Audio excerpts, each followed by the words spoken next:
Welcome to the Maxwell Leadership Podcast. This is the podcast that adds value to leaders who multiply value to others. My name is Mark Cole. I've been with John Maxwell for 24 years. And today on this podcast, we're going to talk about something that John Maxwell can legitimately talk about. We're going to talk about how we can leave behind a legitimate leadership legacy to others. Now, I'm holding in my hand for all of my incredible community that watches us on YouTube. I'm holding in my hand John Maxwell's new book that was released just over a month ago called High Road Leadership, Bringing People Together in a World That Divides. Now, we did a whole series on this book, 4 lessons, 4 podcast episodes that was incredible. I want you to go back and listen to that from April, May timeframe. But here today is what I want to share with you. What John's talking about in this lesson is exactly what John has talked about in this book. He is known for high road leadership. His legacy will be leadership done a different way. And today in this lesson, you're going to hear what John decided early in life, 4 decision points that he had on how to build a leadership legacy. And this book depicts his leadership legacy better than any that he has written. Now, we'll put that book in the show notes. We'll give you a discount today because I want you to get this book. If you've already read it, I want you to give this book to someone else. After the lesson today, my friend and co-host, Tracy Morrill, will join me to discuss what John has taught us and how we all can apply it to our life and to our leadership. If you would like to watch this episode on YouTube or you would like to download the bonus resource for this episode, visit maxwellpodcast.com/leadership legacy. I am truly excited for us to dig into this lesson. Let's go.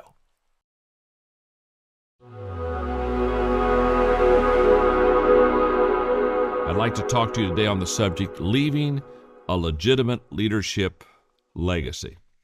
When I wrote the 21 Irrefutable Laws of Leadership, the last law of the 21 is the law of legacy. And the law of legacy says a leader's lasting value is measured by succession. So let's get started. What is a legacy? Let's start right there. A legacy is something that we leave behind. And it can be, for example, it can be possessions. In other words, when we leave this world, we leave some wealth and some possessions, and it's from our material success. And by the way, this is the legacy that is most common. Most people leave either small or a large type of legacy in this area. But it can also be not only possessions, it can be people. People that we've influenced through our moral significance, through our example. Now, just like material possessions is the most common type of thing to leave behind, people is the least common. I many times see people live and die and never left anyone to fill their place, fill their role, stand in their footsteps, and so therefore there's a vacuum or a void there. And then thirdly, there's another kind of legacy beside possessions and people, and that's principles. Principles that we have lived that live beyond ourselves. Now, when I'm talking about legacy, I'm not talking about 1, 2, I'm talking about all 3. So I can be talking about a moral legacy of people. I can be talking about maybe possessions behind you, maybe principles that you've taught that people say, I live by the principles that this person taught me. Okay. The question is, how can I leave a legitimate legacy, a leadership legacy to others?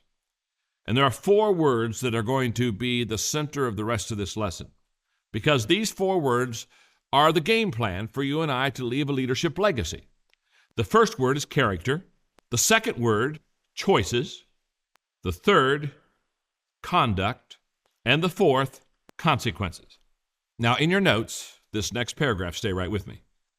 These 4 standards build upon each other.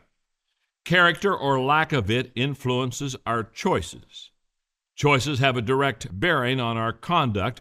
Conduct helps us determine our consequences, and consequences are a reflection of our character, choices, and conduct. These standards have been hammered out on the anvil of time and proven to be true. We can embrace these truths and leave a legitimate legacy, or we can reject these truths and leave a legacy that is lacking or lowly. So let's talk about, first of all, character. Let me define character. For the sake of this lesson, character is being and becoming a moral example. And I want you to notice those two words at the front of it, being and becoming a moral example. I want to make sure that in our character illustration and teaching, we not only have something to strive for, but we have something that we are becoming. We are evolving into a person of character. Now, the two words most commonly linked to character is number one, integrity, and number two, honesty.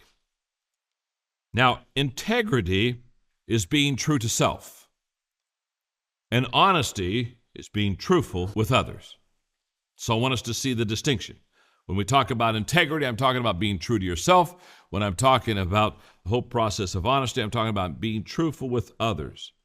No matter what your strengths are, if moral authority or character is not present in my life or it's not present in your life, it's only a matter of time until it will hurt us.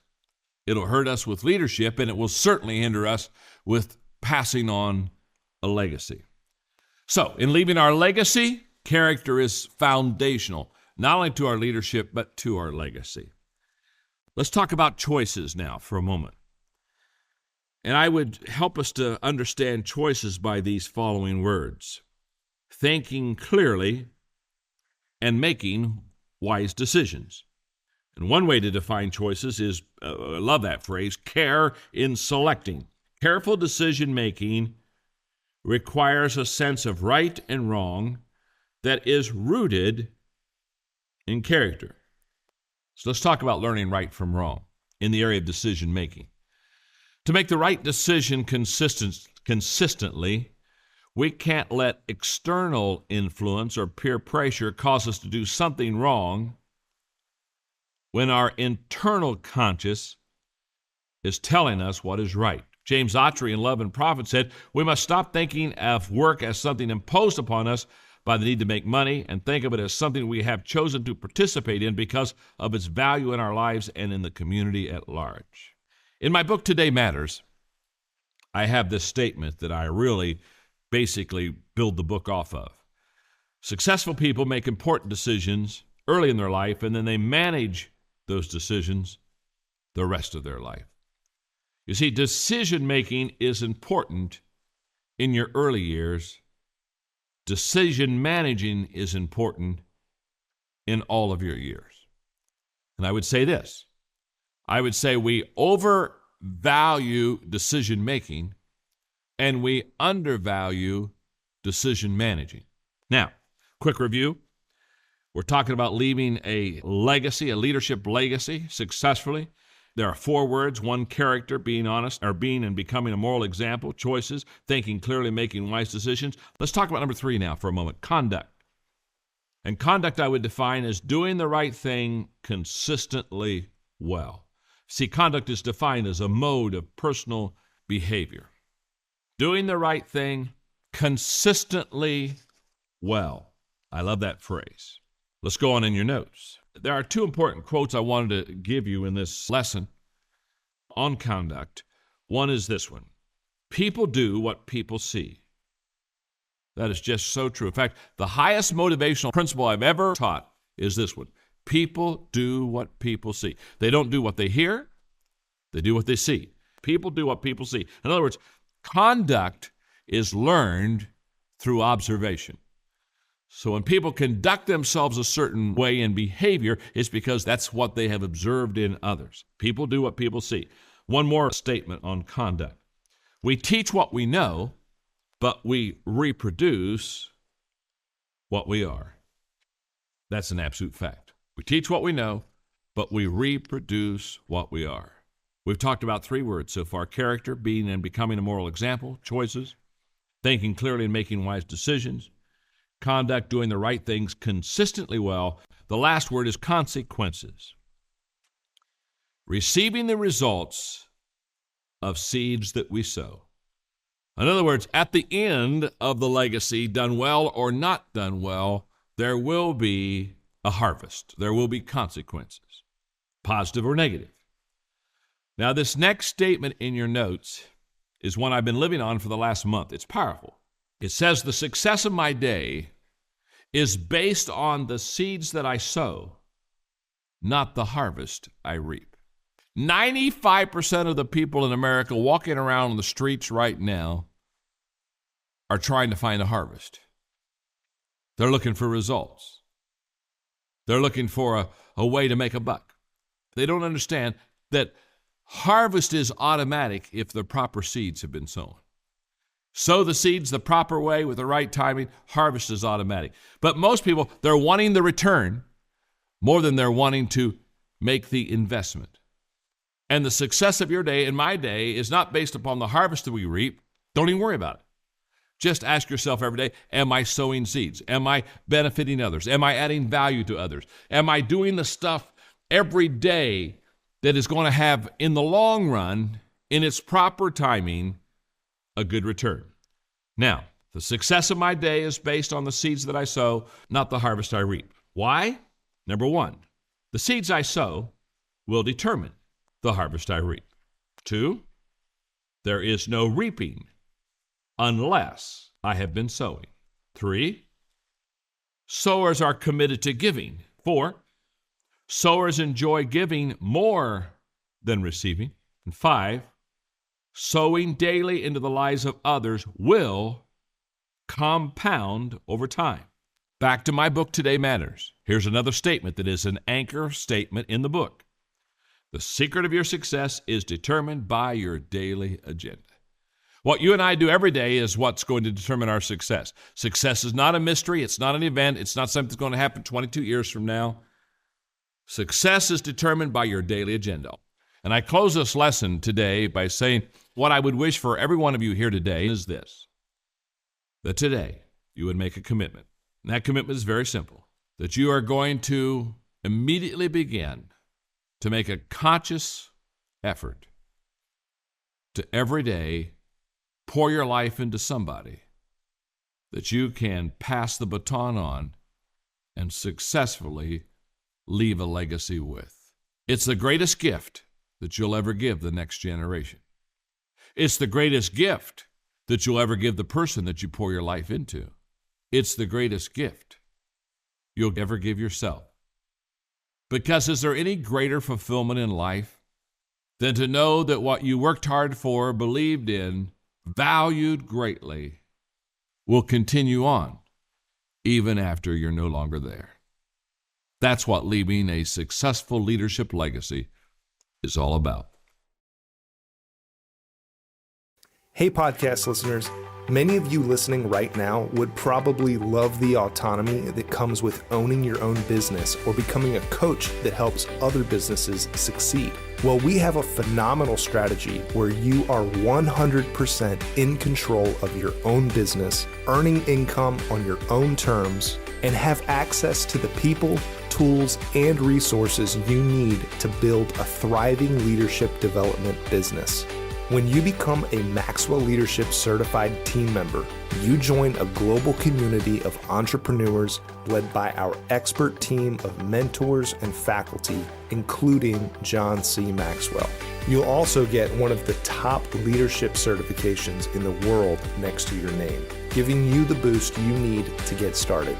Visit us online at maxwellleadership.com/join the team to find out more. Hey, welcome back, everyone. I love this standout statement. Our production team always kind of puts an idea that we're trying to communicate in this podcast. And Jake, I love today's because you say, no matter what your strengths are, if character is not present in your life, it's only a matter of time until it will hurt you and the legacy you're passing on. Tracy, I'm going to let you kind of jump into this lesson because it so impacted you. You were ready to dance a jig. You were ready to run around the studio. I mean, you were fired up after we listened to John. But I want to say this to all of you before I let Tracy kind of set us up today. There's a magazine, again, you got to watch YouTube because I'm holding it up right now. There is a magazine, it's a great friend of ours, Colleen Rouse, has a magazine called Thrive Today. Tracy is a quarterly contributor to this magazine. She always sends in articles. It's incredible. You want to get the resource, especially women that wants to lead the way you were designed to lead. But this particular month, Tracy is highlighted because of the priority power, the living a life of overflow. And I'm so excited, Tracy, because even as we listen to this podcast from John, we listen to the content, you got all fired up, jazzed, you were ready to go. And that's because you live a life of overflow. So go pick up the magazine Thrive Today. You're going to love Tracy's article in there consistently. But this particular magazine periodical, you're going to love her being highlighted on it. Tracy, what a great lesson John's given us today. This lesson, thank you for saying that. And yes, this is a great journal for women who are in business and who lead and who are in whatever capacity you lead. It is a great journal. I know I get so much out of it. So thanks for highlighting that. And we love Colleen and every woman who contributes to this. Even John contributes to it quarterly. So as I listened to this lesson, I said, as soon as it stopped, I said, this reminds me of a lesson I heard from John when I was 21, 22 years old. And I thought I was going to learn from John about business. And when I heard this, I thought, now these are handles I can grab hold of.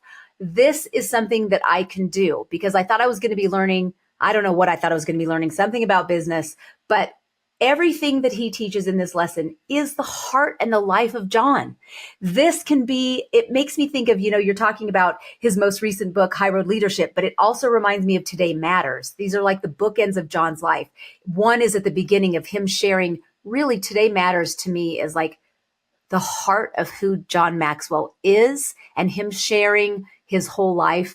And then High Road Leadership is who he is today and what that looks like of applying everything from Today Matters through his entire life as he stands today. So those are kind of like bookends to me, books that show the beginning of his life and the end of like where he stands today. Not the end of his life. No, nowhere near the end of his life. But anyway, I've just felt like this is an incredible lesson. And I can't wait to break it down with you into these 4 points, because character, choices, conduct, and consequences are really, when we get those things straight, then the sky truly is the limit for any leader, no matter where you're at. Before we go to these 4 points, and I know you got some questions prepared to how we live this out in Maxwell Leadership in our companies with our teams. But let me say this, and again, I go back to the article that you have in the Thrive Today magazine. You live a life of overflow, but this idea that at 21, 22 years of age, this was one of the first lessons you heard from John. And look at the business you've built, look at the family that you have, and look at the ability to bring together multi-generations now around the success that you've built. You are building a legacy, and you haven't built one because you're improving it every single day, but you could stop today and have built a legacy. So I'm really excited. I'm glad this struck a chord with something John gave you. You said when you were 21, so about 10 years ago. I'm so glad.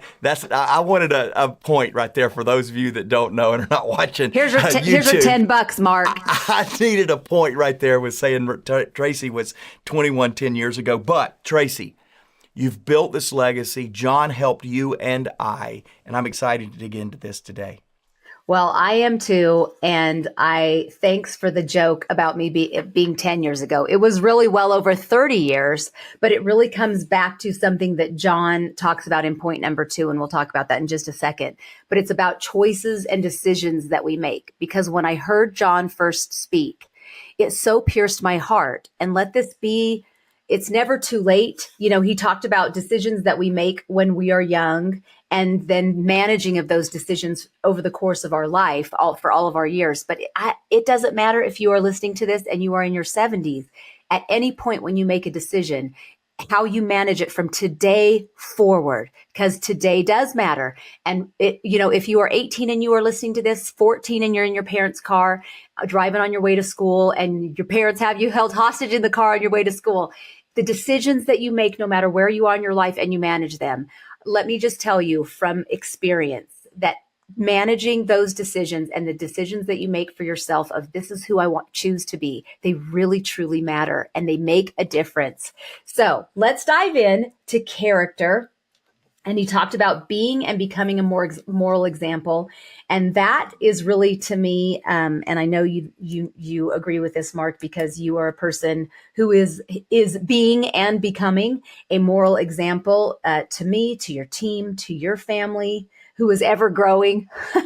But this is all about getting settled on your priorities. And maybe for some people, they tune into this because they didn't have a family example of what that looks like. And so they tune into John because they want to listen to what he's kind of a papa to them. And we know from so many people who come to our international Maxwell certification conferences twice a year, and they love to learn from John and meet him in person because he has become a father figure to them. And he helps them settle on the priorities that maybe they didn't get from their family of origin, or like me and you, he is confirming the priorities that we learned from our family of origin and really setting boundaries around those. But he then talked about being true to ourselves and truthful with others. That's integrity and honesty. In leadership, there are times as young leaders are coming up when every person feels that there is an inner conflict between rising in the ranks and proving to your boss and your coworkers and your team that you're really committed to the team and to the company.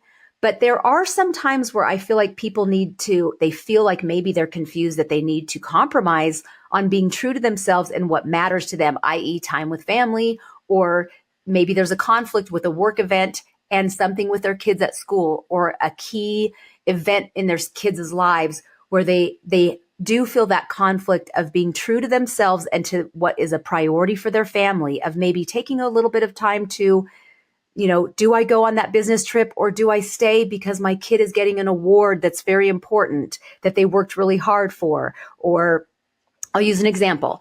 Our business for 4 years of my kids' high school, they had their leadership retreat every year at the same time as the end of season cross country big meet. And my kids were cross country runners. And that big end of season meet was the first day of that leadership conference. And I qualified and was asked to speak at that leadership conference every year. And every year I was in conflict because my team needed me to see me at that event, but also my kids worked really hard to qualify to be at that big event. And every year the conflict was, do I let down my team and the company and not show up to that first day of that retreat? Or do I remain truthful to myself and my truest priority, but it's to my team and to my kids? Or do I show up to my kids? So that conflict, 4 years, they only have 4 years in high school, and all 4 years they made it to that cross country. So I would meet with my CEO at that time, and I would say, I'm going to come a day late. If you could work it, that I could speak, my kids are my priority and you are a priority. I want you to know, but I want my kids to remember that I was there. They worked really hard. And he understood and made it so I could speak the second day. And I talked to my team. So my kids have in their memory, they're now entering their 30s. They have in their memories that I was there and gave my team a permission that their kids could still be a priority and they could make arrangements so that you could be both. So can you talk to, what do you say to leaders who really struggle with showing early on that both matter, but at those hard decisions that sometimes you can't be there and sometimes you can? Can you talk a little bit about that? Because those are, I think, very hard, critical decisions. You can't always do both. And what do you say to those people to give them permission to kind of be in that tension?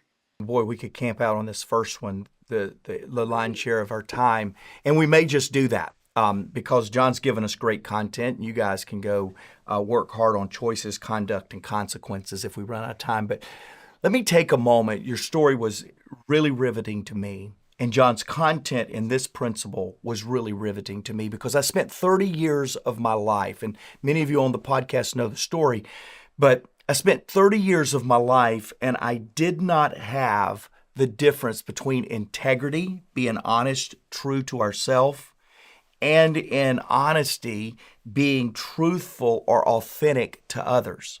I just didn't have that context. And let me say this.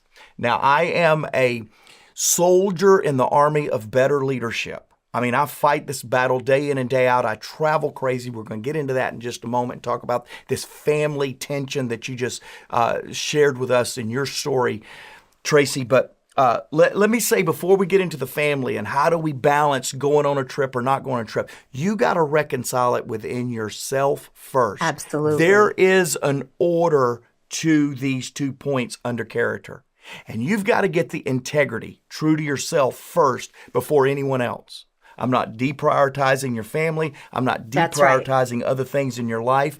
But you have to live with yourself with great conscience, not live with yourself by numbing yourself to poor decision making. And you see, I spent 10 years of my life numbing myself to poor decision making and exonerated myself by saying, yes, but I'm doing it for all the people around me. See, I had it out of order. I knew I was living an incomplete, unfulfilled, train wreck eventually of a life in my early 20s. I knew it. I'd written the book, Developing the Leader Within You. John gave me the roadmap to effective, long-standing, tenured, legacy leadership. He gave it to me in Developing the Leader Within You. I read it, I checked it off, and stopped staying integrous with myself and started a 10-year journey to impress everyone around me with my leadership. So I'm walking this, I'm living this, and I'm realizing that not only did John give us an incredible template on developing character, integrity, how we focus on ourselves, honesty, how we're truthful in our interactions with others. But please, leaders, especially you young leaders, don't get it out of order. Because when you get it out of order and you feel like you're living your best self and your authentic self with everyone around you, and you get the accolades and you get the affirmations, you become numb and lie to yourself, and that's where it all begins. I am passionate about this, Tracy, because I'm ending Macy's, and she just finished her high school career, her 4 years, as you just talked about.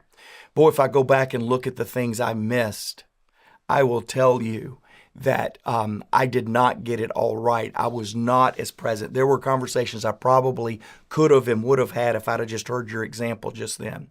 But let me tell you what I determined as a very passionate person about what my family is called to in extending John's legacy and bringing great leaders and transformational leadership qualities around the world. We determined what was going to be important to us and our family, and I didn't miss those.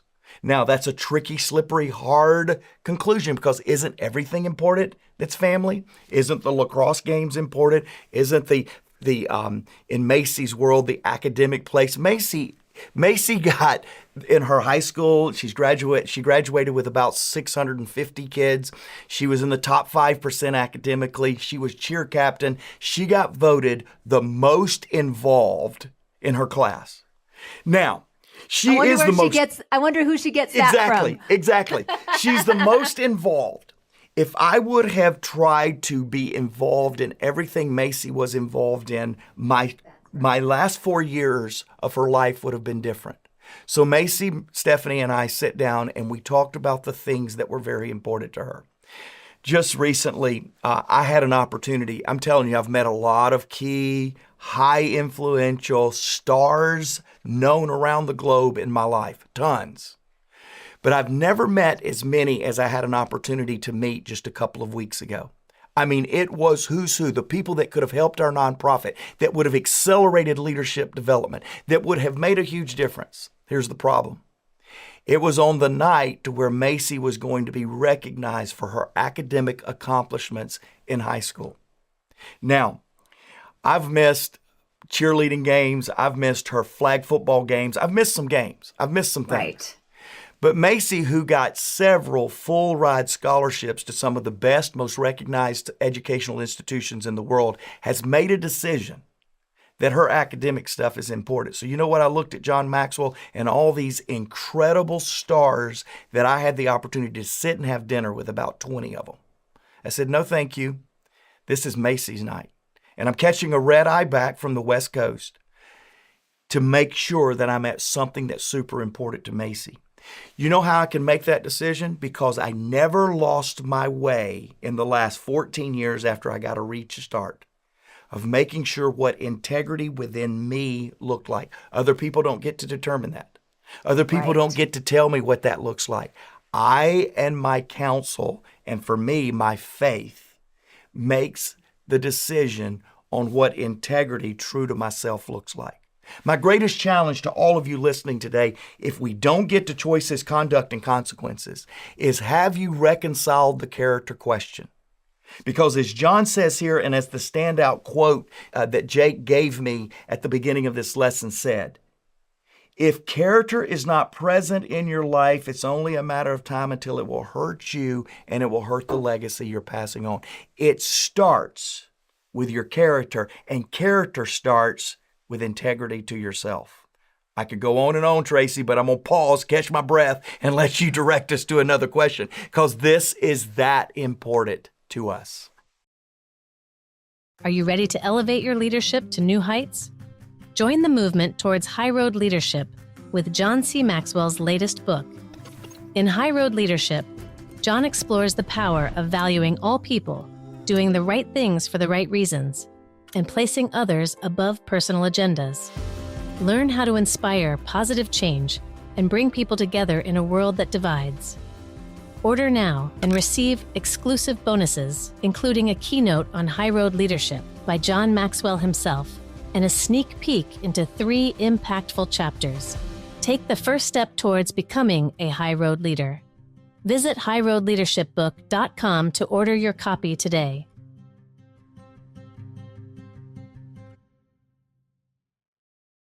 Everything comes out of those decisions that we make, and then we manage them. And I want to just add to that, everything that I said in that opening, I don't want it to make it to imply I have 6 kids and I ran a business where I traveled. I don't want to make it sound like I attended everything and put a halo over my head.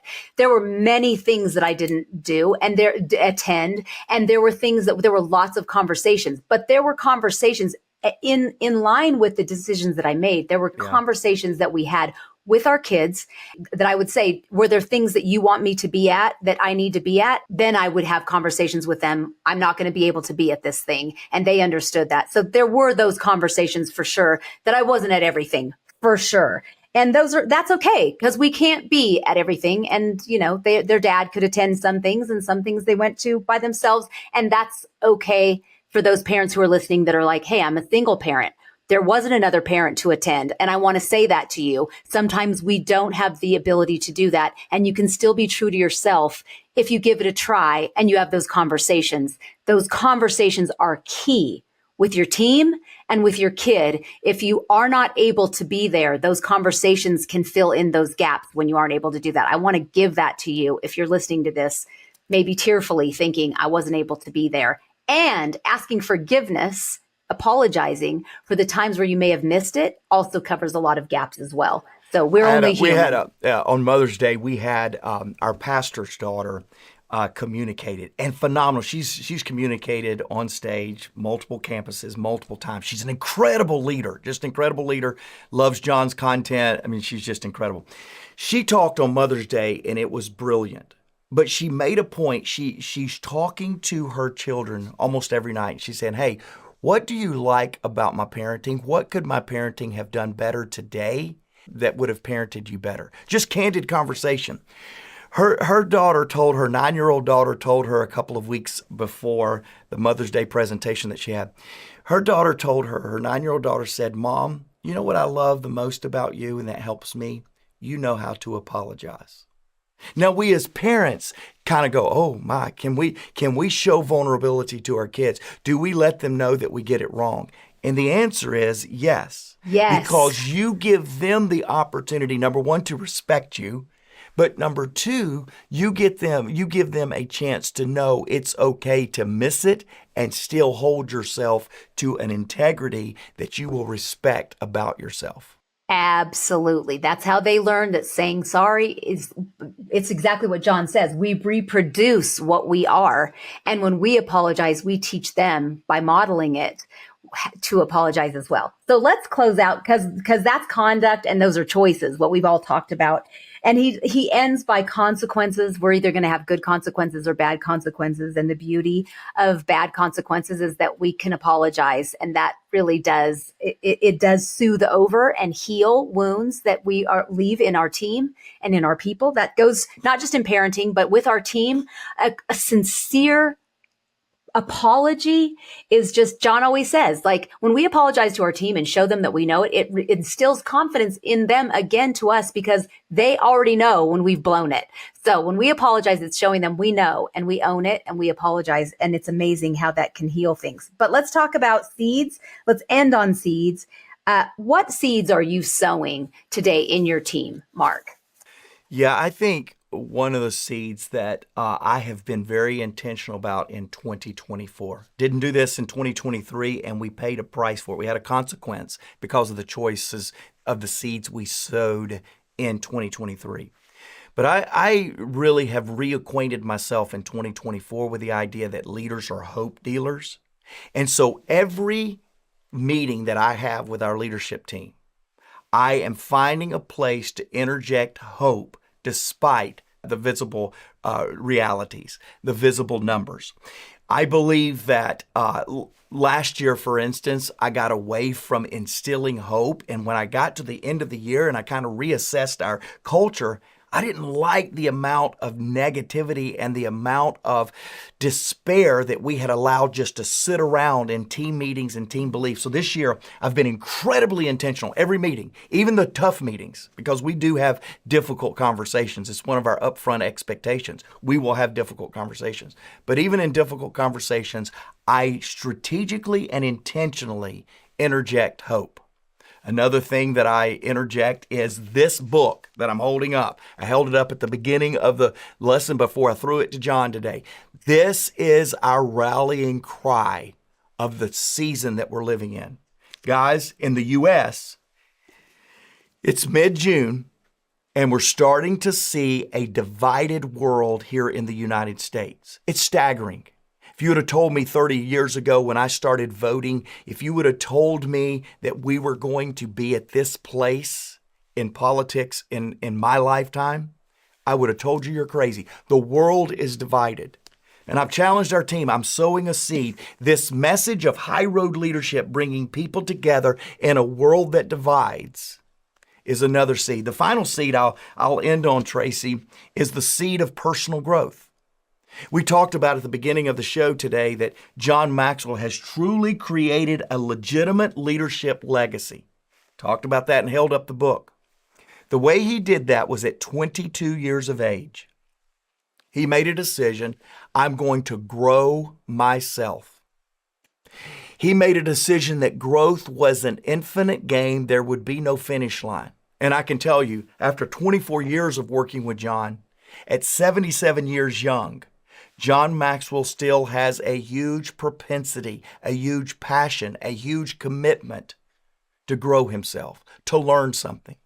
We created a digital product called 15 Laws of Growth. It's an online course. And it was all based on the book that John wrote several years ago called 15 Laws of Growth. Why? Because John has a leadership legacy because he has a personal growth commitment. And that's what I want for you today. In fact, we'll make that available to you. It's a $449 product. We're going to make it available to you today for $99 because you listen to the podcast. I'm just going to challenge you. Your legacy will show up. Will it be the legacy you want it to be? The way to start defining that is growing yourself, developing yourself, intentionally designing the life, the leadership, the legacy that you want to have. And so go take advantage of that. Take advantage of High Road Leadership. We'll put that in the show notes as well. And I got to tell you, Mercy left us our podcast comment that I wanted to highlight today. Mercy was listening to Do You Have What It Takes, Part 2. It's a podcast that we had several months ago. We'll put that in the show notes. This is what Mercy said. My take home today is this. Can I handle criticism well? Mercy, I don't know if you're like me, but I can handle criticism, but sometimes it's not well. Then Mercy went on and said, when I am secure and settled in who I am, then I can have a good perspective about the motive of criticism and know how to handle it. I'm always learning, and I'm always looking forward to the next podcast. So Mercy and the rest of us, go and do this well. Handle criticism well. Intentionally plan your legacy well, because everyone deserves to be led well.